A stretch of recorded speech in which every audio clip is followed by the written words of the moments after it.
What is up, everybody? Welcome back to the Bengals NFL show. I'm your host, Braden Guthrie, and last night just sucked. We're not going to be really going into much detail of the game because it was pretty clear what happened. There's really no need to go into that much specific detail. The Browns outcoached us, outplayed us. Horrible news from the game. Chidobe Awuzie is believed to have a torn ACL and will be out for the season. At the time of recording this, there are additional screenings that are going to happen to verify this, but it looks as he'll be out for the season, and that is a big blow. Awuzie is one of the most underrated corners in the NFL, lockdown corner, and now he is going to be out for likely the rest of the year. The injury bug, after being nice to the Bengals last year, is certainly having an impact this year, but that's not an excuse. It's absolutely not an excuse. It's the NFL. You have to recover. You have to find solutions to your problems. So it'll be interesting to see how the Bengals do that. We'll talk more about that when I bring up the trade deadline. I won't talk about that too much, actually, just because by the time this video comes out, it will likely be past the trade deadline or like right around it, depending on how long it takes to upload. But with that being said, the Bengals need a fourth wide receiver. They've needed one really since the start of the season. It was clear that there was really nobody out of Stanley Morgan, Michael Thomas, Trent Irwin, Pryor, some of the free agency wide receivers, that there's really nobody who could step up. So what should the Bengals do? Obviously, there's a few options they can have. Time's running out, but they can use the deadline to trade for a wide receiver, or they could look into free agency. Now, this isn't necessarily what I think they're going to do. In fact, I don't think they're going to do any of what I just say, but it's what I would at least personally do, or at least look at. The first one being Terrace Marshall Jr. This one really picked up heat a few weeks ago, even before the Ja'Marr Chase injury. After Matt Rule was fired from Carolina, it was obvious that they were kind of blowing it up. So they're trading a lot of guys, as we've seen the past few weeks. Like, they trade away Christian McCaffrey for the 49ers' basic whole draft now. Obviously, that will not be the asking price that the Bengals go after Terrace Marshall Jr. I think the Bengals could get him for a late day 3 pick. Marshall Jr. hasn't really panned out for the Panthers yet, but he was a second-round pick in 2020. He was actually mocked to the Bengals quite a bit in the mock drafts that had Sewell going round 1. And, it made sense. Marshall played with Burrow at LSU. He was one of 3 starting receivers with Chase and Jefferson on that national championship winning team. That gets overlooked a lot because of, Justin Jefferson and Ja'Marr Chase, but he was a big part of that team. Carolina, it hasn't worked out yet, but he has a lot of untapped potential. Carolina hasn't found an efficient way to use him. So I still think there's a lot of benefits the Bengals could receive trading for him. He can, as of now, while Chase is gone, step in, be a reliable target for Burrow, has chemistry with him, and he would certainly be an upgrade over Michael Thomas or Trenton Irwin. And we could get him for a cheap day 3 pick. And then even after Chase comes back, Burrow just now has more options. Bengals like to go empty a lot. Maybe you replace Marshall instead of having Mixon or P. Ryan out there. So even if it required trading for him and we wouldn't play him as much in later this season, it would be worth the trade. We need somebody to step in now, and also we just can't sit around hoping nobody else get injured. That's already hurt us by Chase getting injured. We've already not done anything. Like I said, Bengals seem like they just weren't prepared for this. I'm sure they had the idea. It's like, if one of these guys go down, we could be in trouble. But it just seems like they weren't expecting it, and that's never the best idea. So we need to that's a trade they should at least seriously look at, because even after Chase comes back, the Bengals would now be prepared if another receiver goes down. They would have a good wide receiver for the fill-in. Now, like I said, the Bengals aren't one to make trades at the deadline. I still doubt they will this year. We'll see in a few hours at 4 o'clock. So there are some free agent options. One of them being Brandon Cooks, kind of being the headline one. I don't think that happens because I think both sides will be mutually not that interested. For one, I think the asking price will be too high for the Bengals, and normally I would be against that logic of the Bengals, but it's important to note that a lot of free agents coming up, and it's not like this would be a whole season thing. If Jamar Chase tore his ACL and was out for the year, then absolutely I think that's something they should look at. But Cooks is like at worst a 3 or 4 game rental, and then he's going back on the bench more. So it seemed like a poor contract for the Bengals to make without him starting majority of the season. And kind of going off that, I think Cooks isn't looking for that role. I think he's looking for a starting role. So I doubt that that's something either side wants. I've seen some OBJ, not even rumors, just some people wanting it to happen. Again, that won't happen. A lot of similar reasons. The asking price will be too high. As fun as OBJ is, I'm sure the Bengals, if in this hypothetically they did get him, would find creative ways to make him work. But at the end of the day, he wouldn't be a starter. He wouldn't be getting a ton of playing time. And when you look at the asking price, I'm sure OBJ's asking. That's just not going to match with the Bengals. And kind of like with Cooks, I'm sure OBJ's looking for a starting role. Kind of I'm still a number 1 receiver, or at least a starting receiver in today's NFL. So I think for both Cook and OBJ, neither sides that really works out. Something else that's come up that I am very much open to is John Ross. Now, obviously, there's a lot of history with the Bengals and John Ross. 9th overall pick, in the 2017 draft.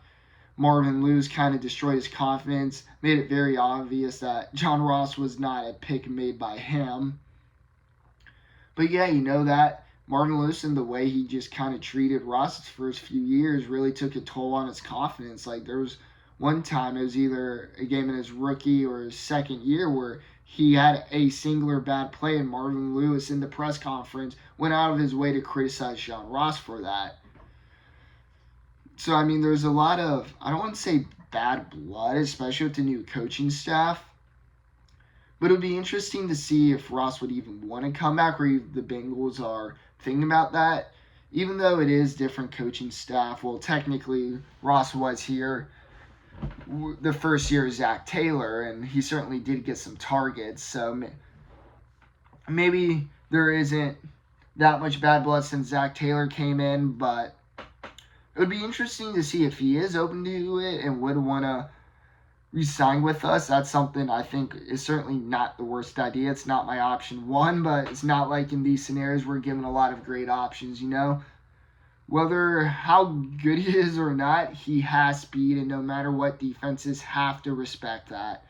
So he could help spread the defense out a little more, especially in the absence of Chase, kind of help this offense run more of its spread style, spread it out, give Joe Burrow more options, potentially take away people from the line, run it a little better, because with Jamar Chase out, the Bengals don't have a down the field threat. Obviously, we saw T. Higgins have that insane jump ball yesterday, but there's really no speed on this offense right now without Chase, and John Ross coming in fixes that. Spreads defense out, makes the defense stay a little more honest, and even after Chase comes out, Ross obviously wouldn't get a lot of playing time, but they could still find creative and situational ways to use Ross, especially if you have Jamar, Higgins, and Boyd all out on the field. So John Ross, I think that honestly isn't a crazy or a terrible idea, and something I would be very open to. And now, for the last part of this video, we're going to just be talking about the upcoming schedule, because honestly, it's not too horrible, and there's an argument to be made they should win all next of these 6 games. So next week, they are home against the Panthers for very obvious reasons. That is a should win. A game we shouldn't be that worried about, and honestly, I'm not, despite the game against the Browns. We've taken care of business against the Saints and the Falcons, and I think this game is going to be much more like that than yesterday. You know, the AFC North games are always intense, unexpected, so I think this will be a nice bounce-back game. Then the Bengals have their bye, then they play at the Steelers, and when they played Steelers the first time, they should have won that. They had 2 different scenarios where they could have and should have won. And that's with having 5 turnovers. And even though Burrow didn't have his best game last Monday night, he has not played that bad, not even close to that bad since then. So I think Bengals will regroup and make adjustments and should be fine against the Steelers. Then we're at home against the Ravens. That will certainly be a challenge. Then we are at Tampa Bay, at the Patriots, and home against the Browns. And you know, when you look at these next 6 games, there should be no excuse to why they can't at least win 4 games. And honestly, a legitimate argument can be made to win all 6 of these games. I kind of talked about just the Steelers and Panthers. Those are 2 games that the Bengals have absolutely no excuses in losing. Excuse me. As Steelers, things just keep getting worse for them. They literally have no offense no matter who's in at quarterback. Kenny Pickett's been put in an extremely tough situation.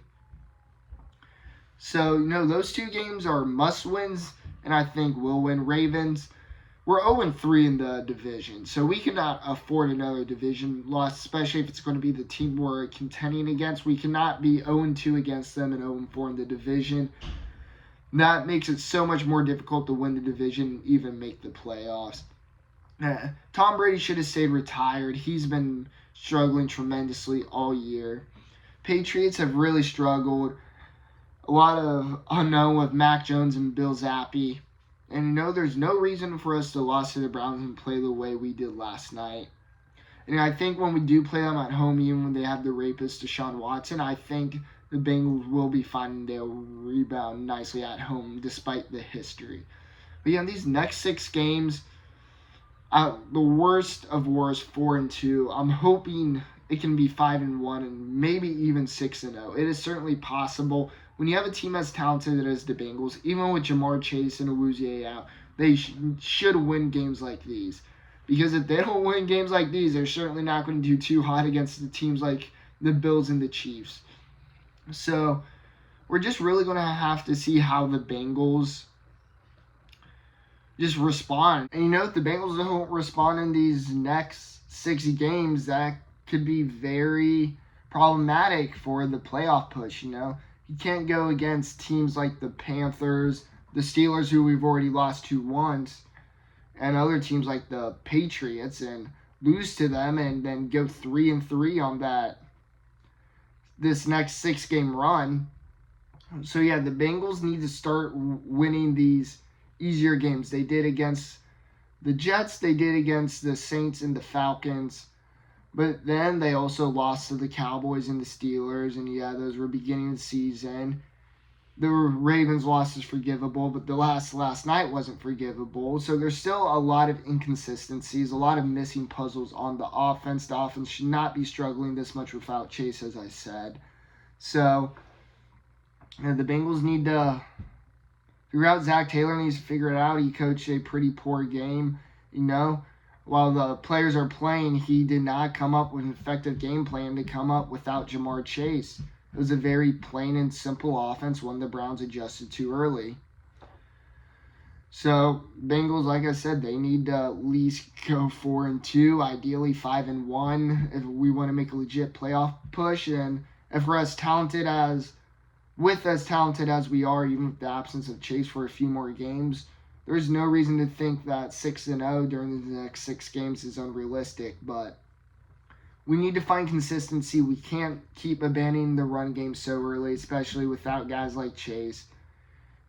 And the Bengals have the Panthers in the bye weeks. Hopefully the Panthers can be a nice bounce back game, something I'll talk about in other videos this week. And hopefully then the bye week can really help them find the consistency and help find their footing, at least on the offensive side. It felt like last year after the bye week, they played the second half of the season extremely well. Hopefully it's the same thing this year. But before we think about that, as I said, we do have the Panthers.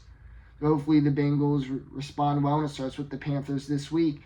And that's really it for this video. You guys, thanks so much. Hopefully by the trade deadline, the Bengals have made a move for a wide receiver. I didn't really talk about cornerback that much.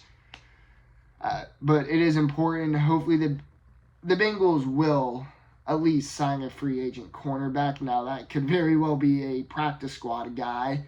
But the Bengals, because Awuzie is going to be put on the IR, regardless if it ends up being season or not, he's going to miss at least 4 games. They do need to get another defensive back in that room, so they certainly will, but I doubt that'll be from like a legitimate trade. But yeah, who would you guys like to see the Bengals sign a receiver? Is there any corners in the free agency you think the Bengals should look at?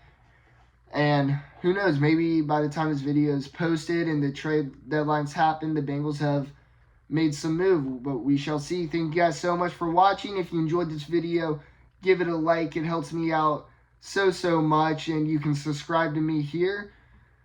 Thank you guys so much for watching. I'll see you next time.